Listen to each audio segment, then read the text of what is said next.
Olá pessoal, eu sou o professor Samuel Esmeraldo, atualmente trabalho na escola Manuel Balbino da Silva, aqui na cidade de Juazeiro do Norte.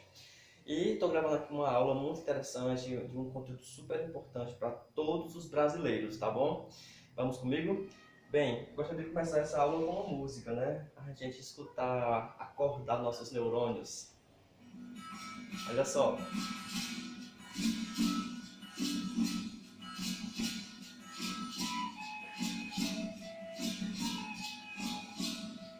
Vamos curtindo um sonzinho enquanto eu vou explicando o conteúdo e no final eu digo o que é essa música, né? O que essa música representa. Bom, eu preparei um slide, né, com um arquivo que eu achei da professora Lilian Lacoca, tá bom? E também tive a orientação da professora Neuma Brasil Xenofonte.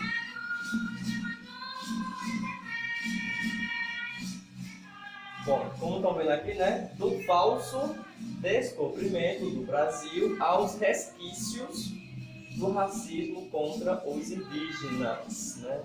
Vamos entender primeiro esse título, né, o que ele quer dizer. Por que falso? Por que falso? Bom, durante muito tempo, né, aqui no Brasil, a história do Brasil tem sido contada no olhar europeu, né? Que era dito como sendo o descobrimento do Brasil. Mas como foi descoberto se aqui nessas terras, né, já existiam civilizações muito bem organizadas? Que descobrimento é esse? Se já habitava pessoas aqui que já tinham uma mitologia, uma educação, uma cultura, culinária, tudo que forma uma civilização, não é? Bom, então foi um falso descobrimento. E tem mais outro motivo, que eu vou já falar sobre isso. Também vamos falar esses resquícios, né? O que foi que esse preconceito que foi criado contra o indígena gerou nos dias de hoje? Será se está mais forte? Será se está mais fraco? De que forma que os indígenas sofrem, né? Vamos dar continuidade. Bom, estava tudo indo como deveria ser. Isso quer dizer que eles viviam em paz aqui no Brasil, porque como existiam vários povos, havia também as lutas, as guerras, né, por território entre povos indígenas. Mas aí, preste atenção, de repente chegou que os navios portugueses, né? Aqui é o símbolo da coroa de Portugal. Dom Manuel, né, chamado de O Venturoso, na época rei de Portugal, ordenou que Cabral, Pedro Álvares Cabral, fosse às Índias, né, se destaca aí, que é lá no país da Índia. E assim Cabral deixou a praia de Mostelo, em Portugal, no dia 9 de março. Aí você me pergunta, 9 de março de qual ano, professor? 9 de março de 1500, certo? No comando de 3 caravelas e 10 naus. Naus são tipos de caravelas, né? Então, naquela época, a questão da embarcação, da navegação, né, estava em alta. E o que foi que fez, né, esses povos a saírem de Portugal, né, e querer ir até a Índia? Olha só aqui no mapa, não está muito legal o mapa, mas dá para entender. Olha só, Portugal é mais ou menos aqui. Conforme aqui a legenda, né, de vermelho está a ida, de preto está a volta. Então veja só, olha, presta atenção. As embarcações saíram daqui, né, de vermelho a ida. Olha só, chegaram bem aqui, eles disseram que se perderam. E ao invés de percorrer o caminho mais próximo, eles vieram para cá. Há quem diga, né, que não foi bem assim. Eles realmente queriam vir até aqui, só que inventaram essa desculpa. E aí, foi onde surgiu o nome indígena, o nome índio, né? Por quê? Porque eles estavam esperando ir para as Índias, né? E aí, quando chegou aqui, disseram que eram os índios, né? Entendeu? Bom, então esse foi o percurso, né, que eles fizeram, passaram alguns dias aqui e depois continuaram a sua rota até a Índia. Já a volta, né, conforme aqui a legenda do mapa, preto, volta, né? Não sei se dá para ver no vídeo, mas aqui, ó, a volta já foi um percurso bem menor. Por que ir às Índias? Às Índias, entre aspas, né? Bom, eu separei aqui alguns pontos principais, além disso tem mais coisas ainda, mais interesse, né? Mas, mercado e mercadorias. Bom, como o capitalismo estava se explodindo na época, né, estava começando a se espalhar pela Europa, né, eles tinham essa visão de que precisava de obter mais mercadorias para venda interna e precisava de mercado para vender seus produtos mais distantes. Então, é o comércio, né, global, vamos dizer assim. Então, o capital estava em alta naquela época. Os países europeus tinham essa visão de expandir, né? Fazer uma expansão de poder e assim, em muitos casos, monopólio. E no caso porque via até o Brasil, né, além dessa questão da mercadoria, tinha a questão de terras, né? Isso era muito importante, ainda hoje é, mas naquela época era em destaque, né? Bom, e aí vamos agora falar de datas, né? No dia 21 de abril, certo? 21 de abril de qual ano? 1500. Grave isso aí, né?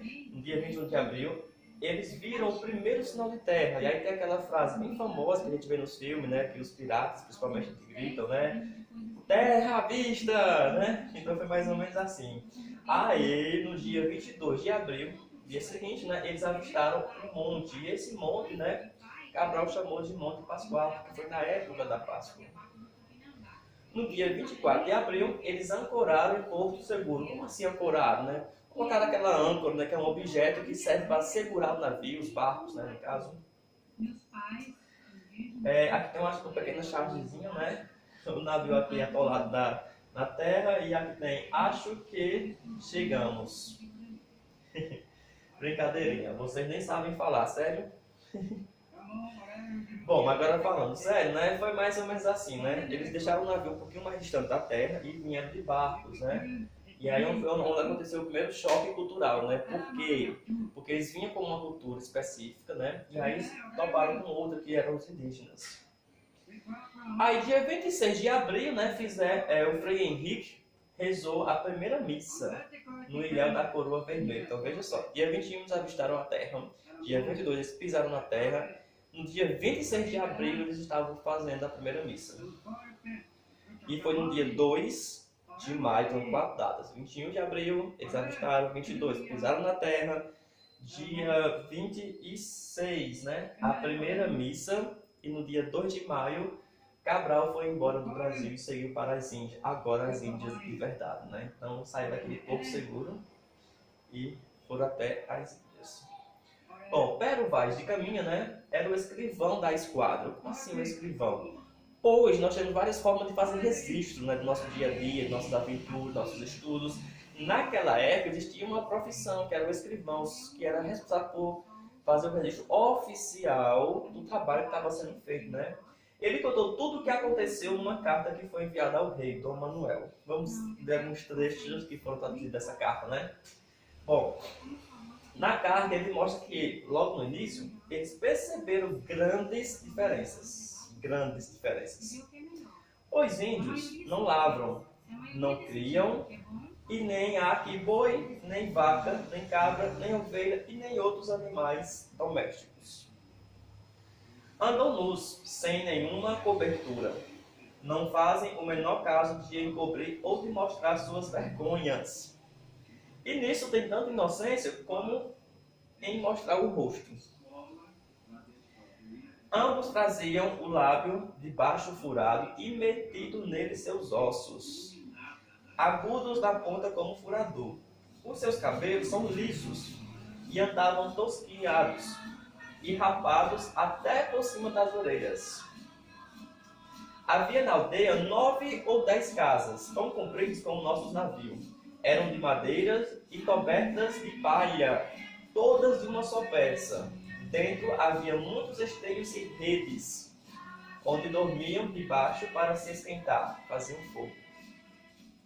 E aqui, né, nós temos aqui uma foto exemplar, né, de como se organizam as aldeias indígenas. Lógico, como existem vários povos indígenas, e todos devem seguir esse mesmo padrão, mas eu acredito que a maioria, não é assim? Então as ocas, né, as casas dos indígenas, dos índios, né, ficam em forma de círculo, e no meio tem esse espaço aqui que onde se fazem os festeiros, as reuniões e etc, né?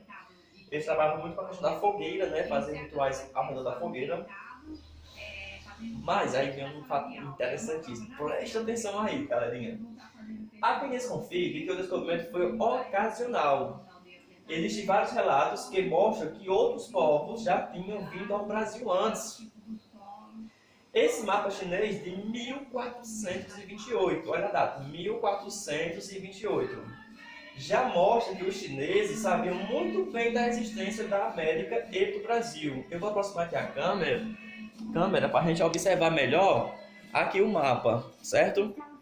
Observe, aqui é bem parecido realmente com as Américas, né? A África. Então, realmente, os chineses neste ano aqui, né, já tinham uma ideia, certo, das terras daqui do Brasil. Bom, continuando, né?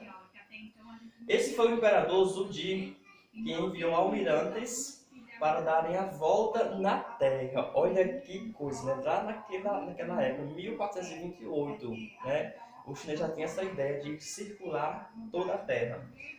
Hongbao e Zhoumen, eu não sei se essa é a pronúncia, que eu não falo chinês, dois dos almirantes teriam chegado ao nordeste do Brasil em meados de 1421.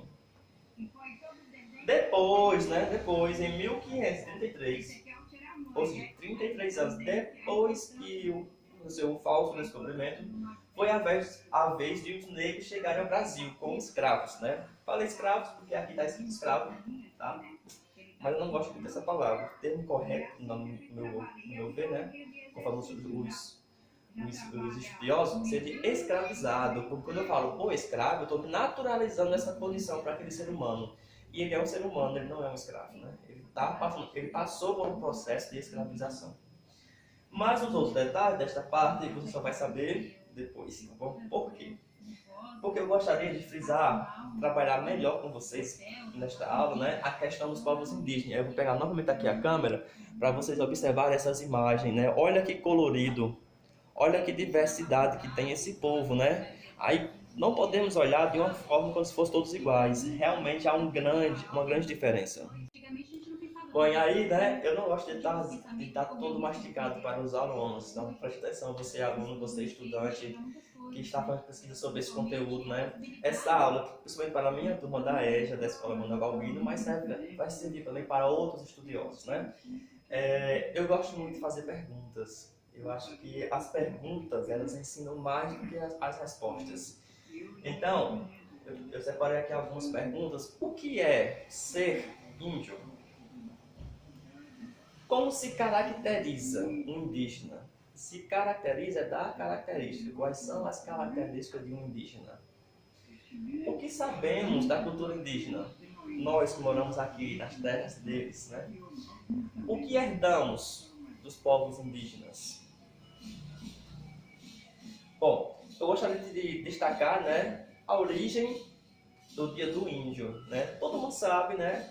As escolas sempre trabalharam o dia 19 de abril como sendo Dia do Índio, mas por que 19 de abril? Olha só, presta atenção. Em 19 de abril de 1940, aconteceu no México o primeiro Congresso Indigenista Interamericano. A data passou a ser comemorada no Brasil após decreto de lei número 5.540 de Getúlio Vargas em 1943. Ou seja, 3 anos depois desse primeiro congresso, Getúlio foi lá e assinou um decreto dizendo que dia 19 de abril é o dia do índio, né? Mas calma, porque Getúlio não fez isso porque ele era bonzinho, porque ele tinha total preocupação com a questão indígena, né? Houve toda uma luta, uma pressão política e uma luta dos indígenas, né? Mas sabemos que são mais de 500 anos que eles estão na luta por nada demais, apenas seus direitos, que foram assaltados, né? E aqui tem outra chargezinha, né? Eu vou até aproximar para vocês poderem acompanhar comigo melhor, certo? Pai, agora que consegui crescer, entendo por que precisamos de cesta básica para sobreviver. Aí veja a situação aqui da floresta, como é que tá. Bom, galerinha, né? Então, agora um tema mais religioso, vamos dizer assim, evangelização dos povos indígenas. As informações que eu vou apresentar agora, elas foram tiradas do site Teleios, peguei aqui meu lápis, certo? Teleios. E aí vai tratar dessa questão da evangelização. Bom, conforme o próprio site, né, então eu vou ter que ler agora, que não são palavras minhas, são palavras do autor do site, né? O Brasil possui 258 tribos indígenas, com uma população de aproximadamente 378 mil pessoas. No Nordeste, encontram-se 39 tribos, 39, com 81 mil pessoas, 21% do total dos brasileiros. Destas, 15 tribos, infelizmente, já não falam mais sua própria língua. 15 tribos não conhecem mais a sua própria língua. 18 têm trabalho missionário evangélico. 17 em andamento e um trabalho emancipado, ou seja, o povo já foi alcançado. Eu pensei no próprio site, né, o que seria essa expressão, o povo foi alcançado. E aí eles explicam o seguinte, que é quando quem está evangelizando não é uma pessoa de fora, mas sim um próprio indígena daquela tribo, que se tornou pastor ou padre, né? Então ele mesmo é quem está fazendo a evangelização dos demais. É o povo Urubucapô, não sei bem se a pronúncia é essa, porque eu não conheço essa língua, tá bom, gente? Do Maranhão e Pará. Eles são cerca de 800 pessoas e já têm um NT, o Novo Testamento, em sua própria língua. Outras 21 tribos não têm nenhuma iniciativa missionária evangélica. Destas, 5 têm situação indeterminada, precisam de mais estudos. 10 têm trabalho somente católico e 6 não têm qualquer presença cristã. Tribos do Nordeste não alcançadas, sem presença missionária, com nome, estado e população. Nós temos 1, 2, 3, 4, 5, 6. Jiripacó, Cantaruré, Carapotó, Cariri, que fica no Ceará e Pernambuco, né? Os povos cariris desses 2 estados. Cregê, Maranhão e Pará. Tradução bíblica necessária. Pancaru, da Bahia. Tribos nordestinas não alcançadas, mas com trabalho evangélico em andamento. Nós temos 1, 2, 3, 4, 5, 6, 7, 8, 9, 10, 11, 12, 13, 14, 15, 16, 17. Tribos nordestinas não alcançadas, mas com presença católica. 1, 2, 3, 4, 5, 6, 7, 8, 9. Tribos com situação indeterminada em relação à evangelização. 1, 2, 3, 4, 5. Inclusive Tupinambá, na Bahia. E aí, galerinha, né? Eu vos pergunto, realmente é isso que eles estão precisando, de ser evangelizado? Porque eles foram, olha só, eles foram assaltados, estuprados, massacrados, assassinados, tiveram a cultura dele demonizada, porque os portugueses ao chegar aqui, né, criaram toda uma visão de que eles não tinham alma e culpavam os demônios. Aí, hoje os povos indígenas são bem pouquinhos, não têm onde morar, não têm direitos humanos, não têm um mínimo para sobreviver. Eles realmente estão precisando disso? Escuta essa música.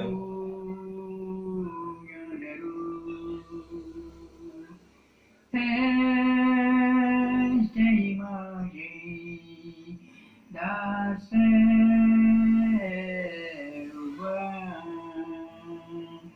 esta imagem da selva. Você vê essa mistura de língua portuguesa com língua indígena, então foi uma coisa que...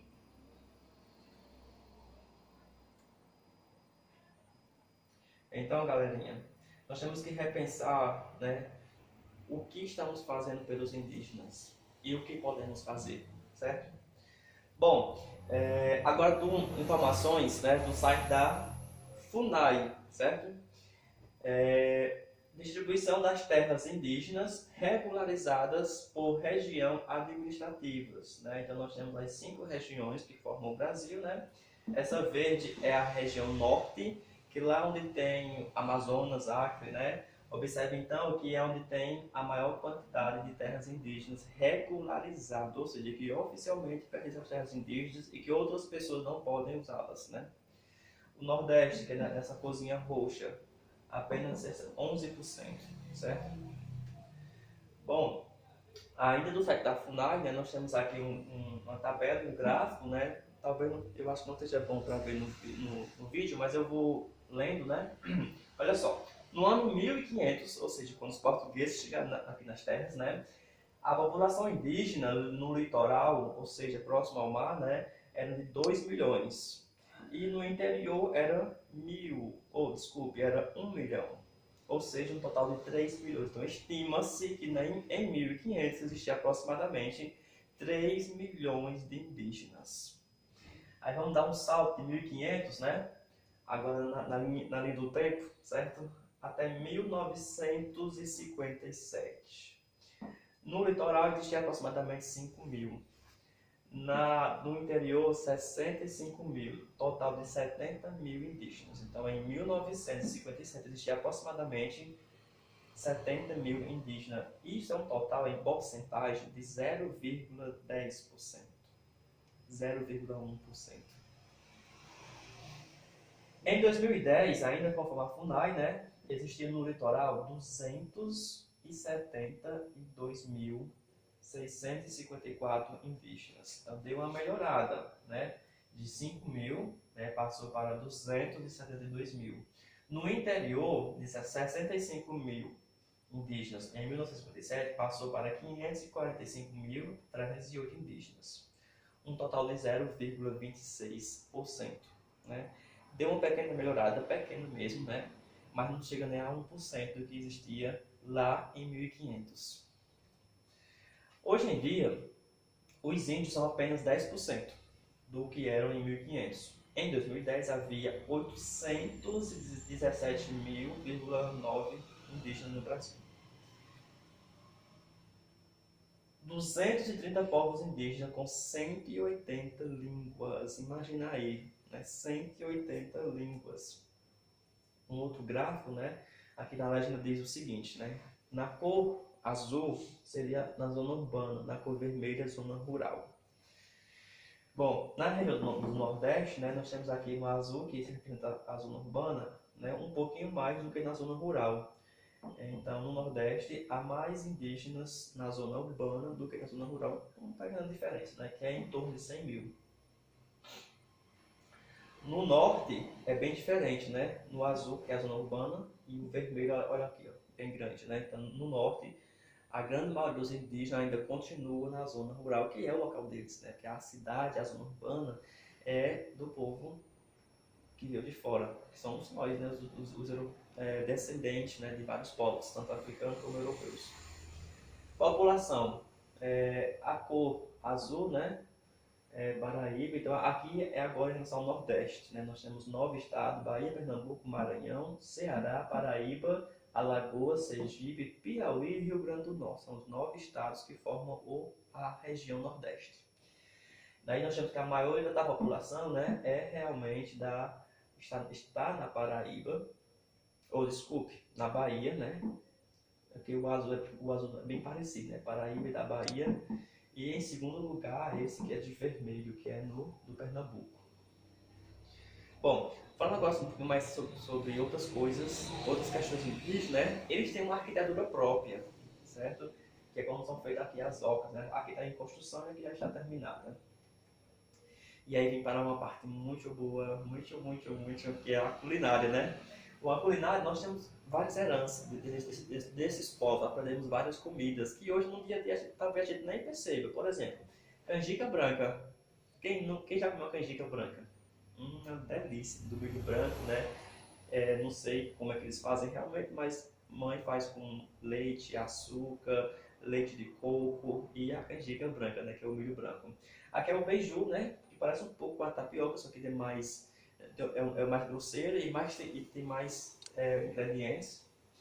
E tem um buré. O buré eu não conhecia, achei interessante, por isso aqui vai ver pelo menos os ingredientes, né? 12 espigas de milho, abóbora, cebola, dente de alho e limão. Fica tipo uma sopa, né? Deve ser uma delícia. Bom, agora eu trouxe, né, aqui povos indígenas do Nordeste, apenas um, Funiô. Não sei se a pronúncia é assim, se quem vê no YouTube souber que a pronúncia é diferente, comenta aqui embaixo, tá bom? Funiô, único do Nordeste que conseguiu preservar a própria língua. Foi por isso que eu destaquei esse, que foi o único povo indígena, né, que conseguiu preservar a própria língua. Aí tem aqui um comentário que eu achei muito bonito sobre eles. Olha só.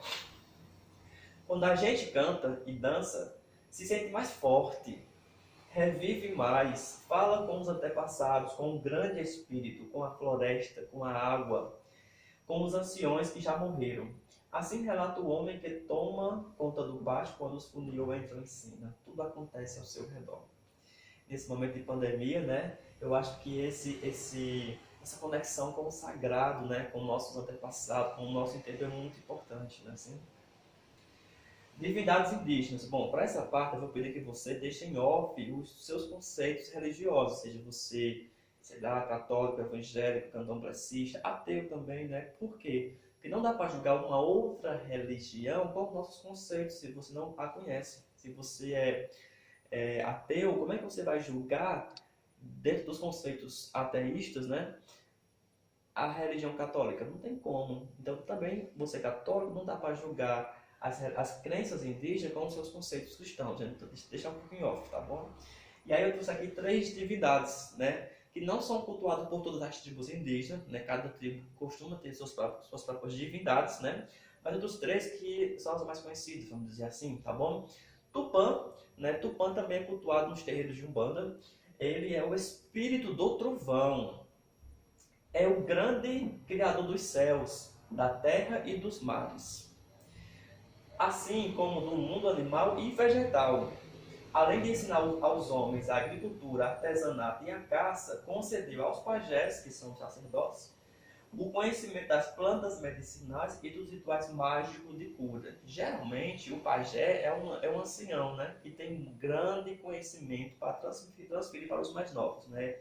E é tudo, hoje, atualmente não tanto, né, mas um pouquinho de tempo atrás é tudo oralmente, né? Ou seja, os mais velhos passando para os mais novos. Aqui é uma imagem, né? Lógico que talvez Tupã não seja assim, né? Mas como alguns pesquisadores veem Tupã. Uma outra divindade é Jaci. Jaci é a deusa lua e guardiã da noite, protetora dos amantes e da reprodução. Um de seus papéis é despertar a saudade no coração dos guerreiros e caçadores. Olha que coisa bonita, né? Ela faz os caçadores e os guerreiros, quando estão fora das tribos, né, sentirem saudades, apressando a volta para suas esposas. Filha de Tupã, Jaci é irmã, esposa de Guaraci, o deus Sol. E agora vamos para o Guaraci, né? Guaraci, filho de Tupã, né, o deus Sol, auxiliou o pai na criação de todos os seres vivos. Irmão marido de Jaci, a deusa Lua. Guaraci é guardião das criaturas durante o dia. Na passagem da noite para o dia, o encontro entre Jaci e Guaraci, no caso entre o Sol e a Lua, as esposas pedem proteção para os maridos que vão caçar. Uma chargezinha, né, para a gente refletir um pouco, né? Nós temos aqui, isso foi ontem, aqui está escrito salvo o dia do índio, né? Ou seja, em um dia comemorou-se o dia do índio, no dia seguinte estava cortando as árvores, fazendo desmatamento, né? Que se explica bastante nas civilizações indígenas, né? Só botar aqui a música, tá bom, pessoal? Ele criou para que as pessoas aceitassem, né? Que gostassem.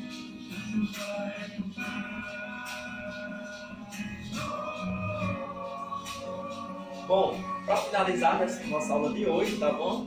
Nós temos aqui as referências. Deixa eu só mostrar aqui um pouquinho o vídeo.